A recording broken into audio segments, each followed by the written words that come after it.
we're getting kind of late, so I'm going to just move on. We're going to go on to the next slide. Now, you might be curious why we're taking time out of our course to focus on mathematics, because really this is supposedly a course in economics, and you may be wondering why we need to indulge in this economics thing. Well, anyone who studies economics knows that you need to have some knowledge of math to be a successful economics. So I think a lot of people go into economics not knowing that, so it's kind of the elephant in the room as far as that goes.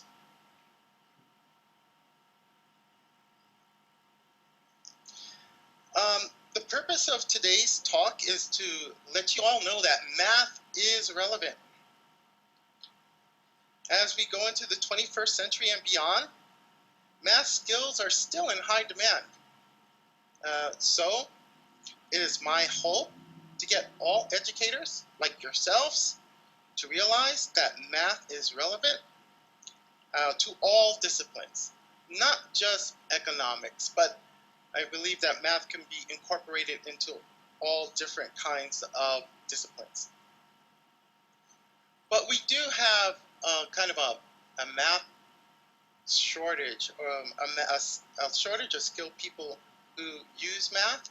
So I'm going to introduce you to Mr. Scott Laidlaw.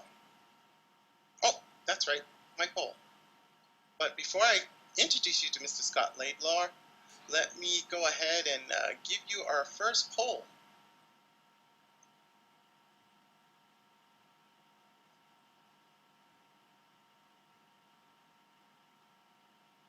And I'm going to launch that.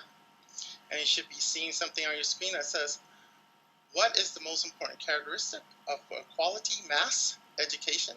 I think in England they spell it with mass. So I thought I'd try it like that. And if we have any English people out there, you can correct me. I don't mind. And here we have, so go ahead, I'll give you about a minute, or I don't even think you need that much to answer the poll.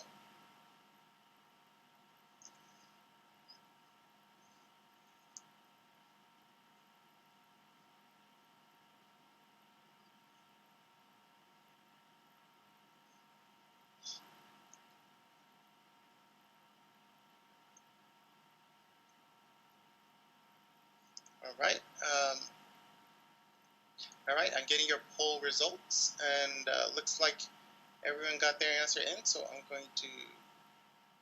about to close the poll. 3, 2, 1, and the poll is closed.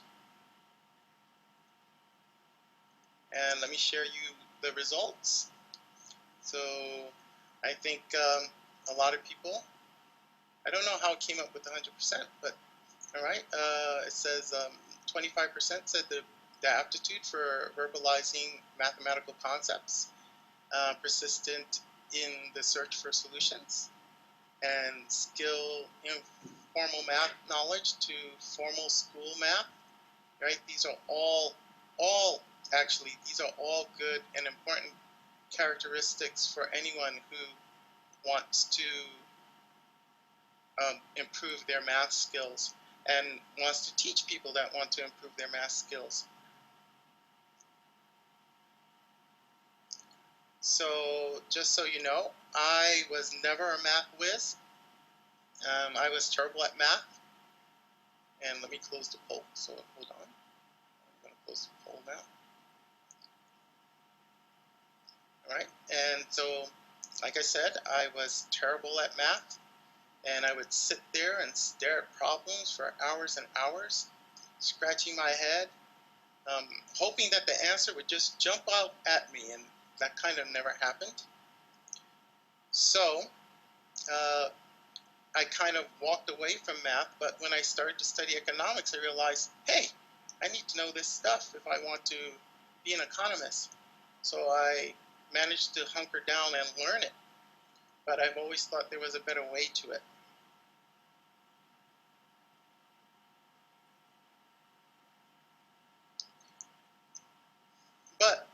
I began to realize that this problem I had with math was not only my problem. A lot of people had this problem. So this is Scott Laidlaw, and he's a math teacher from the land of enchantment, New Mexico. Yay. Okay. And he made a documentary that explores this topic. This is about, it's going to run about 3 minutes, I think three and a half minutes. So it's not too long, but go ahead and take a look. We'll have a question after you watch.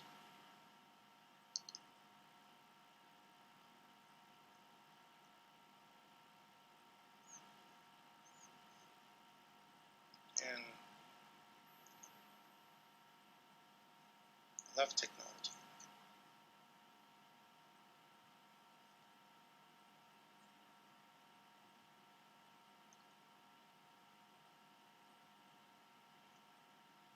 Hope you guys can all see that. I can't see my chat right now. I'm gonna.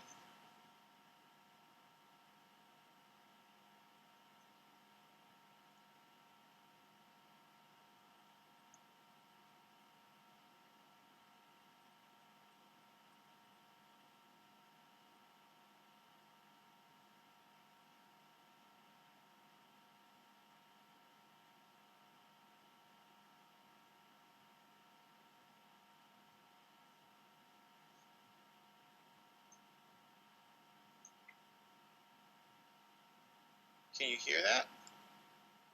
I don't think the sound's coming through.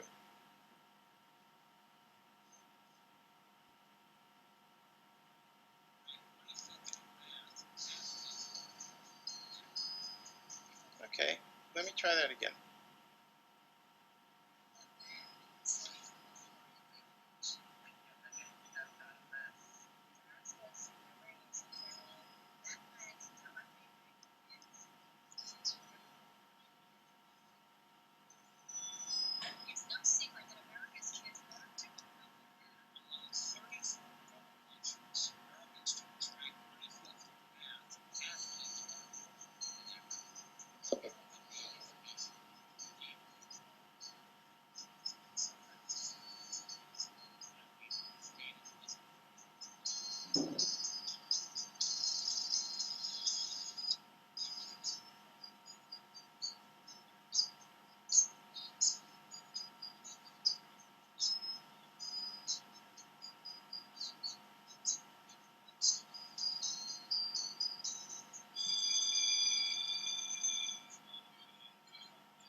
All right, that's a short clip on kind of the issues that we're having with math these days in the United States. And this is not a new problem, actually. This has been going on for more than a few decades. And we always claim that we're going to try to make our students more math competent, but that never seems to happen. So, and just as they said, according to the short film clip that you saw, we scored 26 out of 34 economically advanced countries in our math ability. So how do educators make math more relevant across disciplines? And here is my question.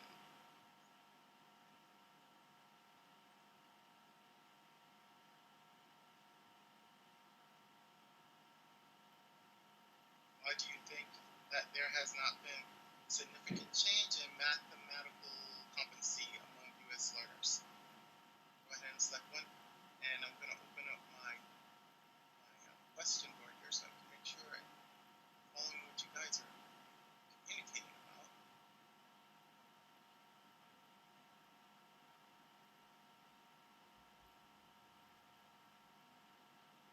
Oh, I see. So everyone's saying that the sound was very low.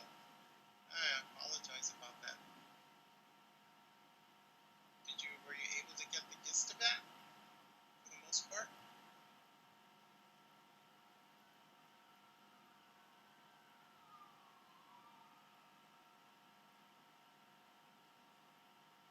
Can anyone hear me?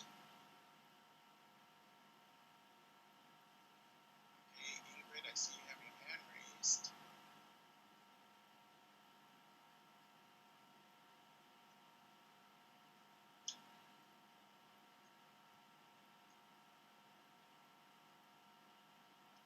Alright, I'm gonna get results in for the poll. I'm just gonna close it now. 3, 2, 1, and share the results. So I see mathematics does not engage learners. Exactly, I think that's definitely a big one. And I see that instructors need to find more innovative processes. And that's kind of what we're talking about today. And learners have had a hard time seeing the value of mathematics. Those are some of the things that came out in your poll. Good answers there.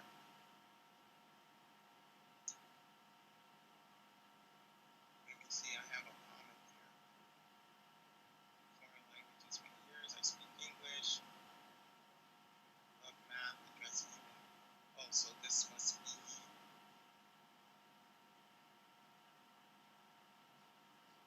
Ingrid. Alright, so the goal is to get you all to realize that math is relevant and the importance of improving math competency and incorporating various skills and techniques when we are doing math. Let me go ahead and close that poll so we can move on.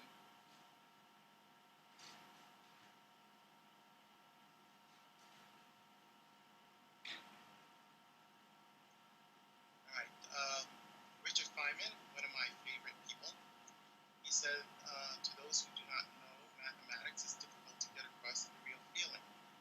And and real beauty for it. And he goes on to say that math is nature's language. And he's not the only one. Researchers also feel that math improves all these skills. And these skills are across the board, and it doesn't matter what your academic discipline is. These are all important skills that are developed from being able to reason mathematically. Okay? And surprisingly, math is also socially relevant, and mathematical education adds to empowerment of all the learners, and it also helps you analyze social and societal issues more effectively. Right? So for chat, here's my first. We'll ignore the second question. Just answer the first question.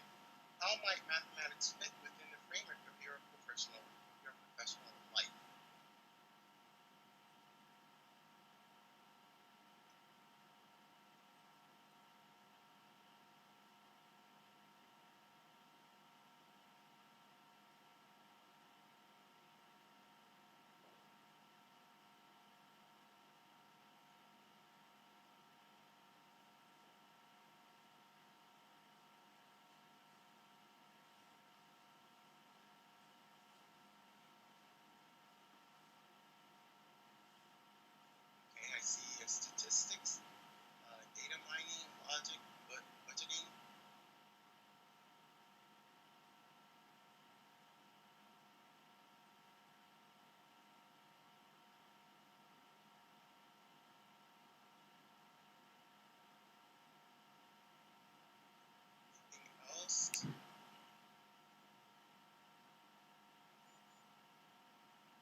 And Hazel. Haven't heard from Hazel yet.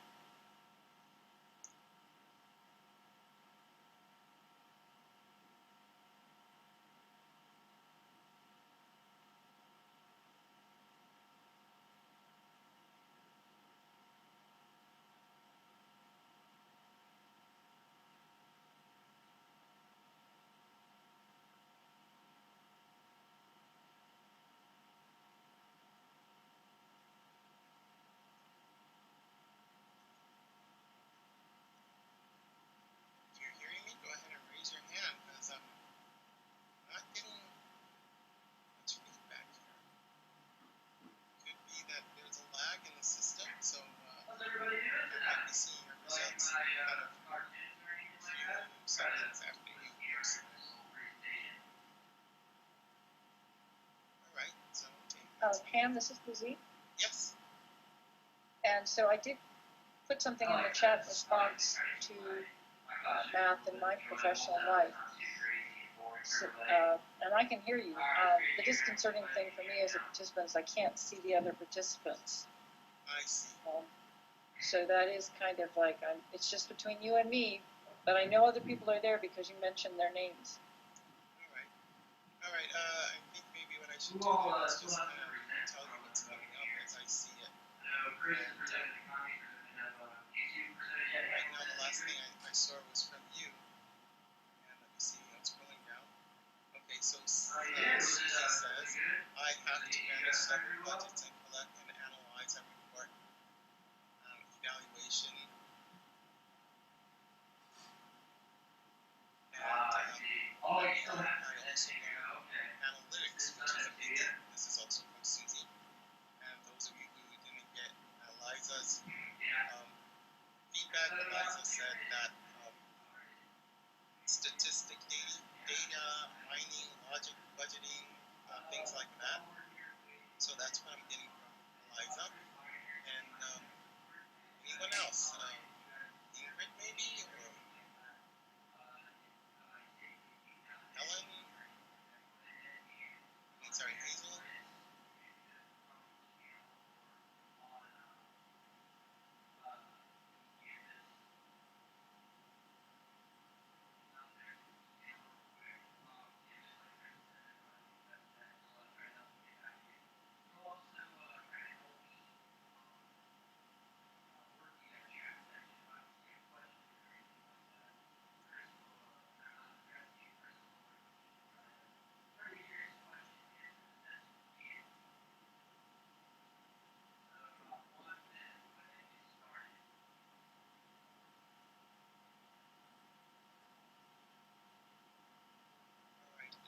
So I know there are people out there. Maybe you're having some issues connecting with me. So I'm going to go ahead and move on.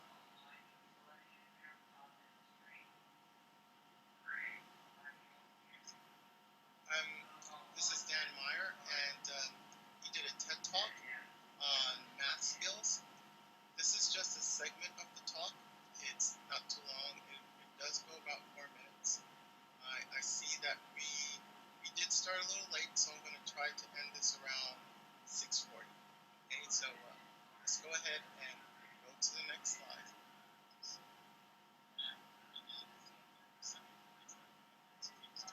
And let me know if you can hear it, because a lot of you are saying you can hear it.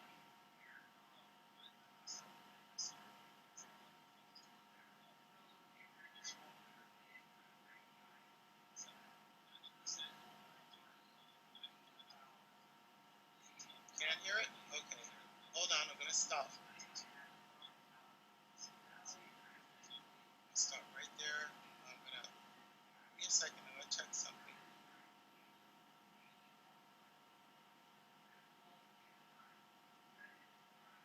Okay, that looks like that's on.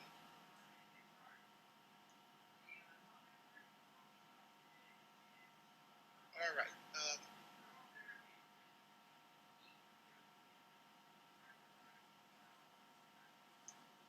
See what you're telling me here. I can't hear. Can you have English closed captioning? Yes, I guess I can do that. My sound is all the way up. Alright, I'm hearing you guys. Let me see.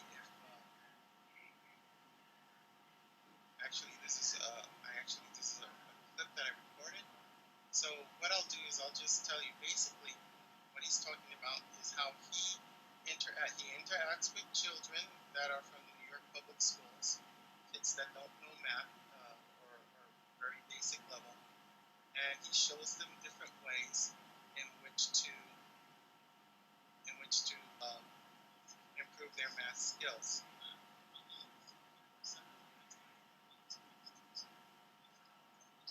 So I'm just going to talk you through it.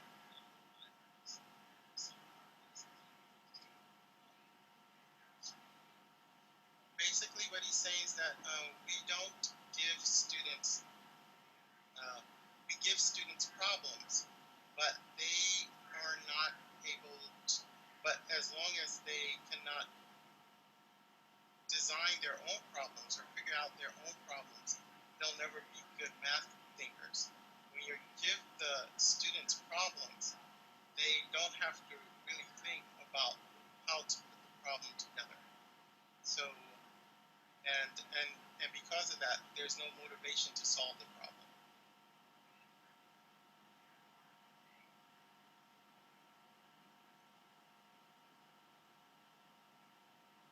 I'm going to go on to the next slide, but that's basically the gist of what he's saying. He does use an example, and in that example, what he does is that he actually has the kids do an actual problem from their textbook in real time, and so it has to deal with filling up a gallon or a big tank of water and filling it up and seeing the kids see how long it takes, and they get frustrated and kind of suggest, well, there's a math formula that can help us figure this out. All right, next slide. Um, One of the techniques is what Dan Myers was talking about: is real world problems that are problems that make sense to all of us, and that students can connect to. So, if you want them to study about linear equations, and you can ask them to use their linear equation to figure out how much does Domino charge for pizza. Or if they like basketball and they're calculating probability, you might ask them, should you ever foul at the buzzer? Um, and if they like theater or going to movies, how much should theaters charge for movie tickets? And this is just a typical multiplication addition problem. But these are all issues or problems that are real and students can relate to. We can also look at subject integration. This is an economics problem. So how might we address this problem? And I changed the problem to make it relevant to students in this area. Los Cruces, San Francisco, by plane or by bus. And I have a problem that the students can figure out. And then we go over the answers and we kind of figure that out. And what I'd like to do now, we'll do this in the chat room. I thought I had something set up for that. Let's see.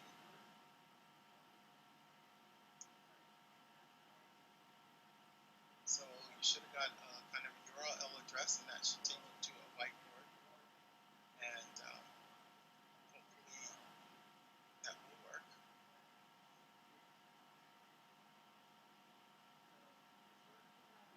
What we're going to do in this breakout session is we're going to create a short lesson, at least one technique that we learned today, a game, a puzzle. We did a game or puzzle in the beginning, a daily event, or a subject integration. And we're going to share what we created with class. I'm going to see what you guys are chatting about. Let me kind of open it up, see if you're still with me or not. And I see here, all right, my sound is all the way up. Okay, math is really about how to think which results and problems are being solved.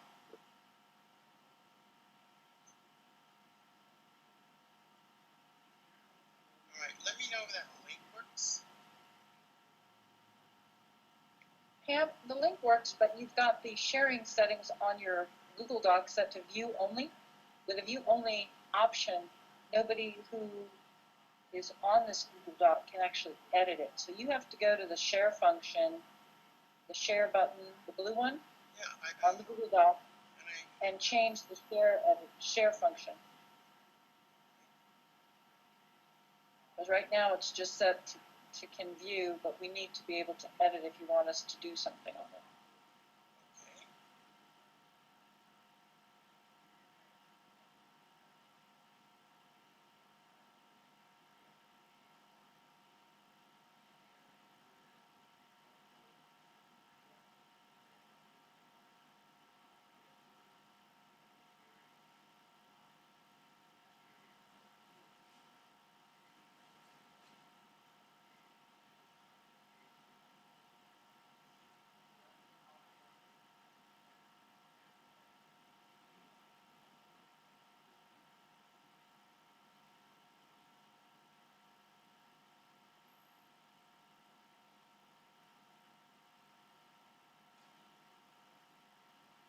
I did set it up prior to class. I'm not sure why. I'm going to check it again, see maybe it logged you guys out once I was out.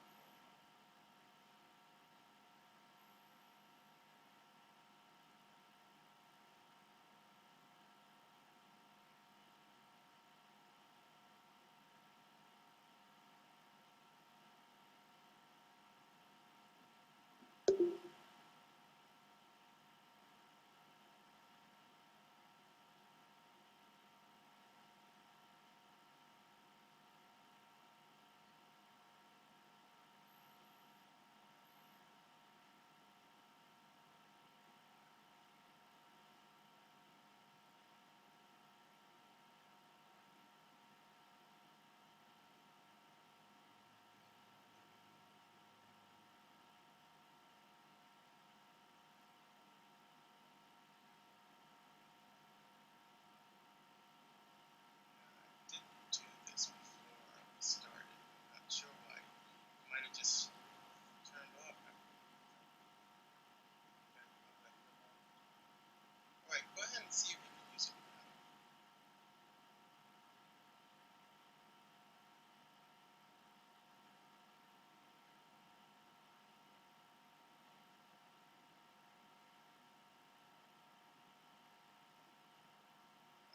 Let's just kind of share thoughts here. We're not we're running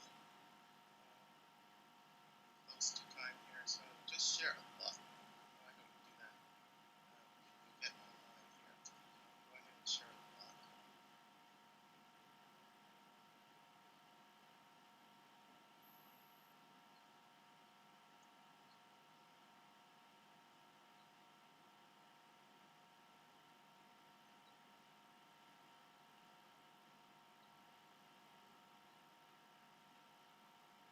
Check again. See what you guys are thinking about here.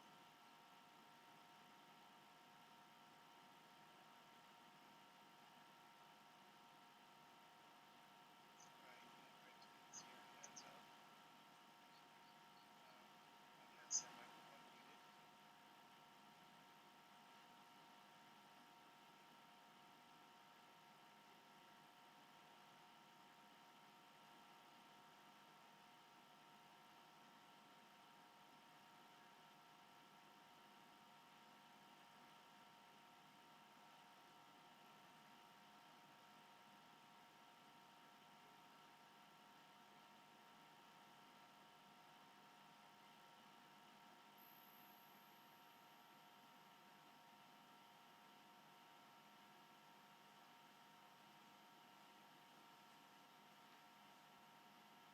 Okay, I see not the group home collaboration. Let me see what it says here. Susie, can you have the link I copied took me to Google Docs, not the group home collaboration, but on Econ Matters. Okay. Notice that there's no collaborate icon in the left hand corner. No. All right. Okay. Well, that's about it. that's all I had for today.